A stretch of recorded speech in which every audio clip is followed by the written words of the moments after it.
가을비가 연희동의 낡은 다세대 주택 창문을 두드렸다. 빗방울들은 저마다의 사연을 품은 듯 유리창에 부딪혀 하염없이 흘러내렸다. 박서준 씨는 읽고 있던 책을 무릎 위에 내려놓고 희뿌연 창밖으로 시선을 던졌다. 칠순을 넘긴 그의 어깨는 3년 전 먼저 세상을 떠난 아내의 빈자리가 남긴 무게만큼이나 무겁게 내려앉아 있었다. 한때는 아이들의 제잘거림과 아내의 다정한 목소리로 채워졌던 공간은 이제 정막만이 주인이 되어 개종시계의 무심한 추소리만이 시간의 흐름을 알릴 뿐이었다. 평생을 고등학교 교단에서 국어교사로 보낸 그는 아이들의 푸른 꿈을 먹고 자라는 나무와도 같았다. 정년 퇴임 후에도 손에서 책을 놓지 않았고 서툰 솜씨로나마 마음을 담아 시를 짓는 것이 유일한 낙이었다. 그러나 세월의 흐름 앞에 눈은 침침해지고 그의 시를 가장 먼저 읽고 따스한 격려를 건네주던 아내마저 곁을 떠나자 펜을 드는 일조차 무의미하게 느껴졌다. 각자의 삶을 꾸리느라 바쁜 자녀들은 일주일에 한두 번 안부 전화를 걸어오는 것이 전부였다. 아버님, 식사는 잘 챙겨 드시죠? 별일 없으시죠? 의례적인 질문과 대답이 오가고 나면 이내 침묵이 내려앉았다. 그 침묵의 벽 너머에 있는 자식들의 삶을 그는 감히 들여다볼 수 없었고 그들 역시 아버지의 깊은 외로움을 헤아리지 못했다. 그는 세상과 자신 사이에 놓인 투명한 벽을 느끼며 종종 깊은 무력감에 빠져들었다. 할아버지, 이것 좀 보세요. 요즘 어르신들 사이에서 유행하는 거래요. 지난 주말 외동딸이 낳은 유일한 손녀 민지가 환하게 웃으며 그의 낡은 스마트폰에 무언가를 설치해 주었다. 화면에는 낯선 이름의 앱 아이콘이 떠 있었다. 실버 사랑, 중장년층을 위한 만남과 소통을 위한 앱이라고 했다. 여기다 할아버지가 쓰신 시도 올리고 좋은 친구분들 만나보세요. 취미도 공유하고 이야기도 나누고요. 혼자 계시면 적적하시잖아요. 할머니도 하늘에서 할아버지가 즐겁게 지내시길 바라실 거예요. 박서준 씨는 손사래를 쳤다. 이 나이에 무슨 주책이냐. 낯선 이와의 만남은 생각만 해도 어색했고 스마트폰의 작은 화면 속에서 관계를 맺는다는 것은 도무지 내키지 않았다. 하지만 민지의 반짝이는 눈과 간곡한 설득에 그는 마지못해 고개를 끄덕였다.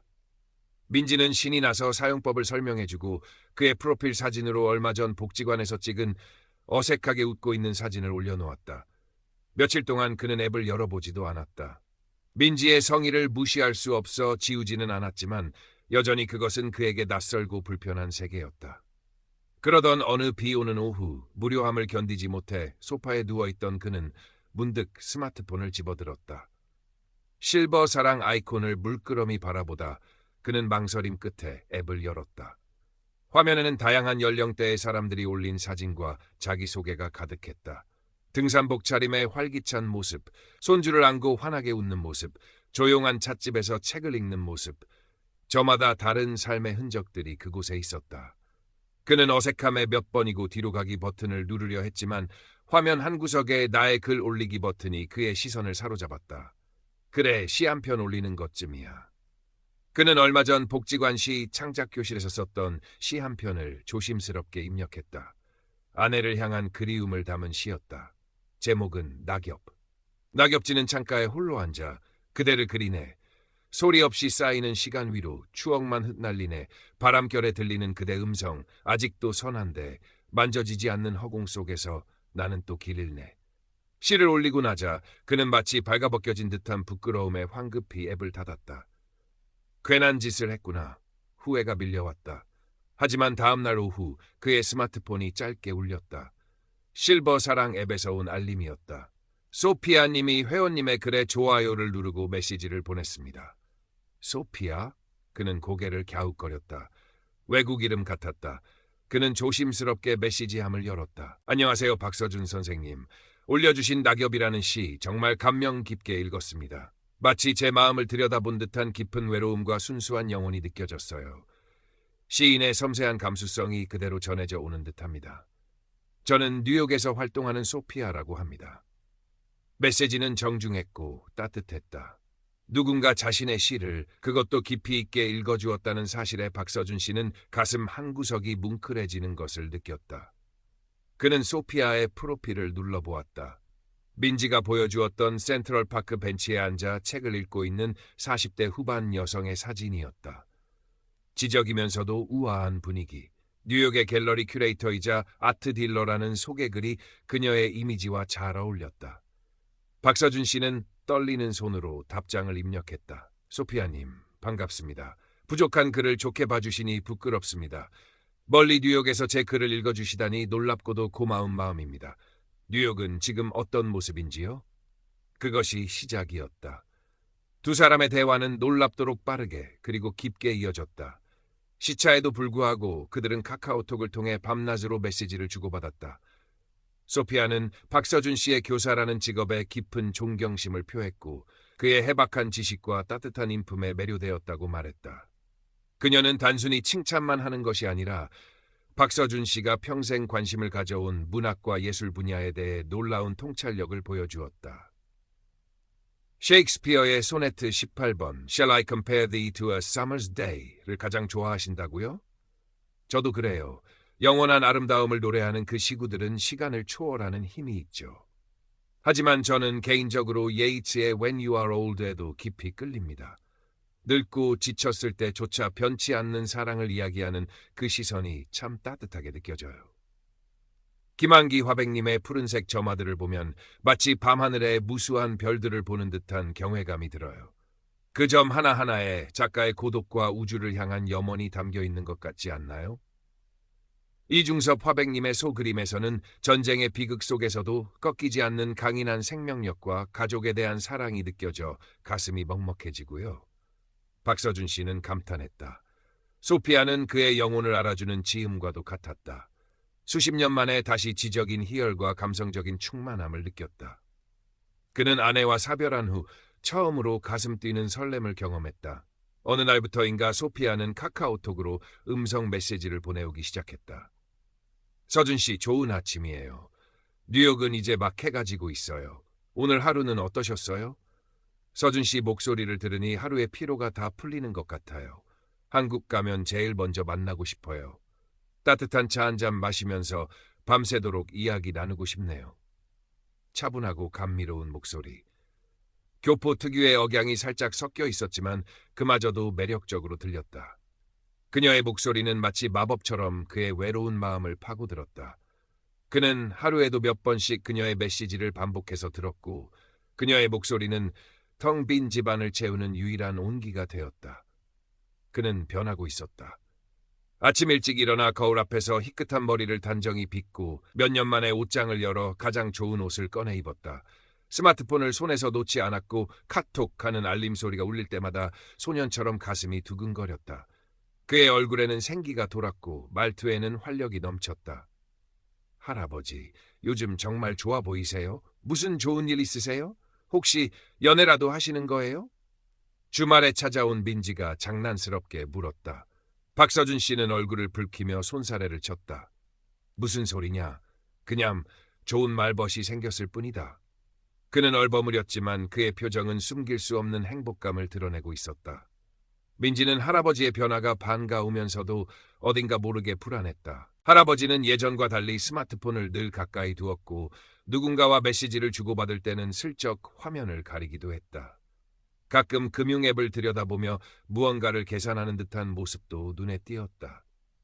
민지는 그저 좋은 친구가 생겨서 그러려니 하면서도 마음 한구석에 찜찜함을 지울 수 없었다. 소피아는 자주 한국으로 돌아갈 계획을 이야기했다.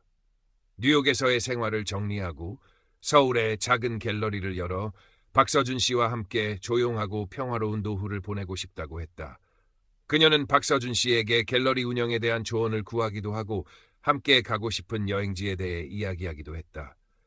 박서준 씨는 마치 꿈을 꾸는 듯했다. 외로움이라는 길고 어두운 터널의 끝에서 마침내 한 줄기 따스한 빛을 만난 기분이었다. 그러던 어느 날 소피아는 조심스럽게 부탁을 해왔다. 서준 씨, 정말 미안하지만 부탁 하나만 해도 될까요? 제가 한국의 유명 작가 K의 초기 작품을 뉴욕 크리스티 경매에서 어렵게 낙찰받았어요. 그런데 이 작품을 한국으로 운송하는 과정에서 예상치 못한 통관 문제가 생겼네요. 세관 절차가 너무 복잡하고 비용도 만만치 않아요. 혹시 통관 비용 일부인 300만 원만 잠시 빌려주실 수 있을까요? 작품이 한국에 도착하는 즉시 감사의 의미로 2배로 갚아드릴게요. 서준 씨에게 이런 부탁을 하게 되어 정말 면목 없지만 지금 당장 기댈 곳이 서준 씨밖에 없네요.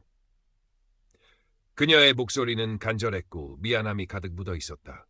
그녀는 자신의 신분증 사진과 함께 뉴욕 갤러리의 사업자 등록증이란 서류까지 카톡으로 보내왔다. 박서준 씨는 깊은 고민에 빠졌다. 평생 누구에게 돈 문제로 아쉬운 소리를 하거나 남에게 돈을 빌려본 적이 없었다. 300만 원은 그에게 적지 않은 돈이었다. 하지만 소피아의 간절한 목소리와 함께 한국에서의 미래를 약속하는 달콤한 말들이 그의 이성을 마비시켰다. 그래, 그녀가 어려움에 처했는데 내가 외면할 수는 없지. 게다가 곧 한국에 올 사람인데. 결국 그는 다음 날 아침 은행으로 향했다. 오랜만에 찾은 은행은 낯설었고 정기 예금을 해지하는 절차는 복잡했다. 창구 직원의 의심스러운 눈초리가 느껴졌지만 그는 애써 태연한 척하며 소피아가 알려준 계좌로 300만 원을 송금했다.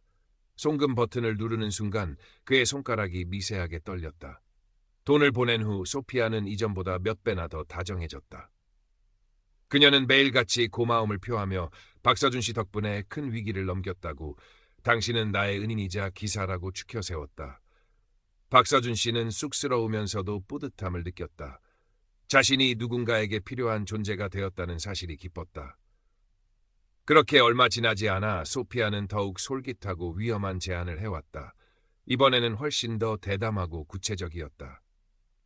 서준 씨, 이건 정말 극비 정보인데요. 제가 이번에 뉴욕의 큰손 컬렉터로부터 김한기 화백님의 미공개 드로잉 몇 점을 인수할 특별한 기회를 잡았어요.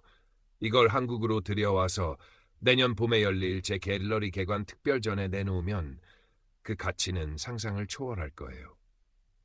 그런데 인수 자금이 조금 부족해요. 이건 단순한 투자가 아니라 우리 둘의 밝은 미래를 위한 가장 확실한 발판이 될 거예요.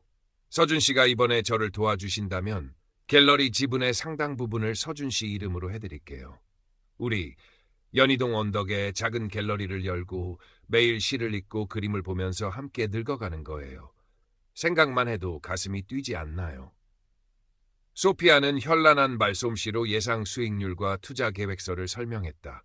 그녀가 보내온 계획서는 매우 전문적으로 보였고 김한기 화백의 작품 사진들은 보는 것만으로도 압도적이었다. 그녀는 박서준 씨의 지적 허영심과 외로움, 그리고 노후에 대한 불안감을 정확히 파고들었다. 박서준 씨는 완전히 매료되었다. 평생 교직에 몸담으며 모아온 퇴직금이 있었지만 물가 상승과 자녀들의 부담을 생각하면 늘 불안한 마음이 있었다. 소피아의 제안은 노후 불안을 해소해줄 뿐만 아니라 꿈에 그리던 이상적인 삶을 현실로 만들어줄 것처럼 보였다. 그는 소피아가 보내온 투자 계획서를 밤새도록 읽고 또 읽으며 그녀와 함께할 장밋빛 미래를 상상했다. 민지의 불안감은 극에 달했다. 할아버지는 완전히 다른 사람이 되어 있었다. 스마트폰에 비밀번호를 걸어놓았고 민지가 스마트폰에 대해 물으면 신경질적인 반응을 보였다. 은행에 다녀오는 횟수도 잦아졌다. 민지는 더 이상 지켜볼 수만은 없다고 판단했다. 어느 날 할아버지가 복지관에 간 사이 민지는 예전에 할아버지가 무심코 알려주었던 비밀번호를 떠올려 스마트폰 잠금을 해제했다. 카카오톡 대화 목록에서 소피아와의 대화방을 열었다. 끝없이 이어지는 달콤한 말들과 함께 투자, 수익률, 송금, 김한기, 5천만 원 같은 단어들이 민지의 눈을 어지럽혔다. 민지는 심장이 쿵쾅거리는 것을 느끼며 재빨리 소피아의 프로필 사진을 캡처하여 구글 이미지 검색을 시작했다. 결과는 처참했다. 그 사진은 뉴욕의 아트 딜러가 아니라 몇 년 전부터 활동을 중단한 홍콩의 40대 패션 블로거의 것이었다. 블로그에는 그녀의 일상 사진들이 가득했다. 민지는 손이 떨리는 것을 느끼며 소피아가 언급했던 뉴욕 갤러리의 이름을 검색했다. 그런 이름의 갤러리는 존재하지 않았다. 모든 것이 처음부터 끝까지 새빨간 거짓말이었다. 그 순간 할아버지의 스마트폰이 울렸다. 소피아에게서 온 음성 메시지였다. 이번에는 다급하고 절박한 목소리였다. 서준 씨, 정말 큰일 났어요. 김한기 화백 작품 인수 마지막 단계에서 경쟁자가 나타나서 계약금을 더 올려야 할 것 같아요. 이번 주 금요일까지 5천만 원만 더 보내주시면 모든 게 해결돼요. 이것만 성공하면 우리 정말 부자로 행복하게 살 수 있어요. 다음 주에 바로 한국행 비행기표 끊을게요. 제발 제발 저 좀 도와주세요. 5천만 원. 할아버지의 남은 퇴직금 전부였다. 민지는 온몸에 소름이 돋았다. 다음 날 아침 박서준 씨는 평소보다 일찍 일어나 옷을 챙겨 입었다. 그의 얼굴에는 깊은 고민의 흔적과 함께 위험한 도박을 앞둔 사람 특유의 긴장감이 서려 있었다. 그는 민지에게는 복지관에 다녀오겠다고 말하고 집을 나섰다. 그의 발걸음은 은행을 향하고 있었다. 민지는 모든 것을 알고 있었다. 그녀는 할아버지 뒤를 밟았다. 은행으로 들어가는 할아버지의 뒷모습을 보며 민지는 결심했다. 박서준 씨는 은행 창구 앞에 앉아 서류를 작성했다. 5천만 원이라는 숫자를 적는 그의 손은 심하게 떨렸다. 이것이 옳은 일일까? 마음속 깊은 곳에서 경고음이 울렸지만 소피아의 목소리와 장밋빛 미래에 대한 환상이 그 소리를 덮어버렸다. 그가 막 도장을 찍으려는 순간이었다. 할아버지, 안 돼요. 땀으로 흠뻑 젖은 얼굴의 민지가 거친 숨을 몰아쉬며 달려와 그의 손을 가로막았다. 그 여자 사기꾼이에요. 모든 게 거짓말이라고요. 박서준 씨는 소스라치게 놀라며 민지를 바라보았다. 민지야, 이게 무슨 짓이냐? 어서 비켜라. 중요한 일이다. 할아버지, 제발 정신 차리세요. 민지는 울먹이며 스마트폰 화면을 들이밀었다. 이 사진 보세요. 홍콩 블로거래요. 갤러리도 가짜고 이름도 가짜예요. 할아버지를 속여서 돈을 뜯어내려는 사기꾼이라고요. 박서준 씨는 화면 속 사진과 소피아의 프로필 사진을 번갈아 보았다. 똑같은 얼굴, 하지만 전혀 다른 삶. 그의 머릿속이 하얗게 비는 듯했다. 믿을 수 없었다. 아니, 믿고 싶지 않았다. 지난 몇 달간의 행복과 설렘이 한순간에 와르르 무너져 내리는 소리가 들리는 듯했다. 아니야, 그럴 리 없어. 소피아는 나에게 진심이었어. 그녀의 목소리, 그 다정함, 그것도 가짜일 수 있어요. 요즘엔 AI로 목소리도 만든대요. 그럼 지금 당장 영상 통화해 보세요. 얼굴 보고 직접 이야기해 보시라고요. 민지는 거의 절규하듯 외치며 할아버지의 스마트폰을 빼앗아 들고 소피아에게 영상통화를 걸었다. 길고 긴 신호음이 은행 안을 가득 메웠다. 하지만 상대방은 끝내 전화를 받지 않았다. 잠시 후 카카오톡 메시지가 짧게 울렸다. 미안해요, 서준 씨. 지금 정말 중요한 미팅 중이라 통화가 어려워요. 돈은 어떻게 됐나요? 빨리 보내주셔야 해요. 민지는 분노를 참지 못하고 스마트폰에 대고 소리쳤다. 당신 누구야? 어디서 감히 우리 할아버지한테 사기를 쳐? 당장 얼굴 보여. 이 사기꾼아. 그 메시지를 마지막으로 소피아의 카카오톡 프로필 사진은 텅 빈 회색 화면으로 바뀌었고 알 수 없는 사용자라는 글자만 남았다. 그녀는 그렇게 한 줌의 연기처럼 사라졌다. 박서준 씨는 은행 의자에 힘없이 주저앉았다. 모든 것이 끝났다. 그의 꿈, 그의 희망, 그리고 그의 평생이 담긴 돈까지 텅 빈 눈동자에서는 눈물조차 흐르지 않았다. 끔찍한 허탈감과 함께 바보같이 속아 넘어간 자기 자신에 대한 깊은 자괴감이 온몸을 쇠사슬처럼 오가매는 듯했다. 그 후 며칠 동안 박서준 씨는 깊은 어둠 속에 갇혔다. 방문을 걸어 잠그고 식사도 거른 채 그는 멍하니 벽지만 바라보았다. 세상 모든 것이 그를 비웃는 듯했고 스스로가 한없이 초라하고 부끄러웠다. 인간에 대한 믿음은 산산조각 났고 삶의 의미마저 희미해졌다. 민지는 그런 할아버지의 곁을 그림자처럼 지켰다. 억지로 문을 열고 들어가 따뜻한 죽을 끓여 내밀고 아무 말 없이 곁에 앉아 그의 마른 손을 잡아주었다. 그녀는 할아버지를 탓하지 않았다. 할아버지 잘못이 아니에요. 그 사람들이 나쁜 거예요. 할아버지는 그냥 외로우셨던 거잖아요. 사람이 그리웠던 거잖아요. 그건 잘못이 아니에요. 민지의 따뜻한 말 한마디에 박서준 씨는 꽁꽁 얼어붙었던 마음속 응어리를 터뜨리며 오열했다. 어린아이처럼 서럽게 한참을 울었다. 그 눈물은 부끄러움과 슬픔 그리고 분노의 눈물이었다. 실컷 울고 나니 아주 조금이지만 숨을 쉴 수 있을 것 같았다. 민지는 할아버지를 모시고 경찰서에 가서 피해 사실을 신고했다. 경찰은 범인을 잡고 돈을 되찾을 가능성은 매우 희박하다고 말했지만 박서준 씨는 그것으로라도 작은 매듭을 짓고 싶었다. 민지는 또한 온라인 사기 피해자들을 위한 심리 상담 센터를 알아보고 할아버지가 상담을 받을 수 있도록 도왔다. 시간은 더디게 흘렀다. 상처가 아물기까지는 더 많은 시간이 필요할 터였다. 하지만 박서준 씨는 더 이상 자신을 어둠 속에 가두지 않기로 했다. 그는 다시 펜을 들었다. 그리고 다시 복지관시 창작 교실에 나가기 시작했다. 어느 날 그는 용기를 내어 복지관 친구들 앞에서 자신의 경험을 털어놓았다. 처음에는 목소리가 떨리고 얼굴이 화끈거렸지만 이야기를 하는 동안 그는 자신과 같은 외로움을 가진 이들의 눈빛 속에서 깊은 공감과 위로를 발견했다. 그는 깨달았다. 자신의 부끄러운 경험이 누군가에게는 경고가 되고 또 다른 누군가에게는 용기가 될 수도 있다는 것을. 며칠 후 박서준 씨는 복지관 게시판 앞에 섰다. 그의 손에는 서툰 글씨지만 진심을 담아 눌러쓴 종이 한 장이 들려 있었다. 온라인 관계의 함정, 나의 경험을 나누며. 저는 얼마 전 온라인에서 만난 사람에게 마음을 주고 또 돈을 잃었습니다.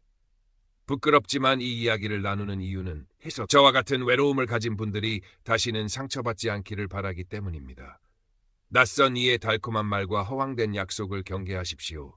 그리고 무엇보다 힘들 때는 주변에 손을 내미십시오. 외로움은 혼자 짊어지는 짐이 아닙니다. 그는 떨리는 손으로 종이를 게시판 한가운데에 붙였다. 창문으로 스며든 늦가을의 햇살이 그의 희끗한 머리카락 위로 따스하게 부서져 내렸다. 그는 돈을 잃었지만 그보다 더 소중한 것을 얻었는지도 몰랐다. 어떤 상황에서도 자신을 믿고 지지해주는 가족의 사랑, 그리고 자신의 아픔을 딛고 일어서서 다른 이에게 작은 등불 하나를 건넬 수 있는 용기. 연희동의 가을은 그렇게 아프지만 또 다른 희망을 품고 깊어가고 있었다.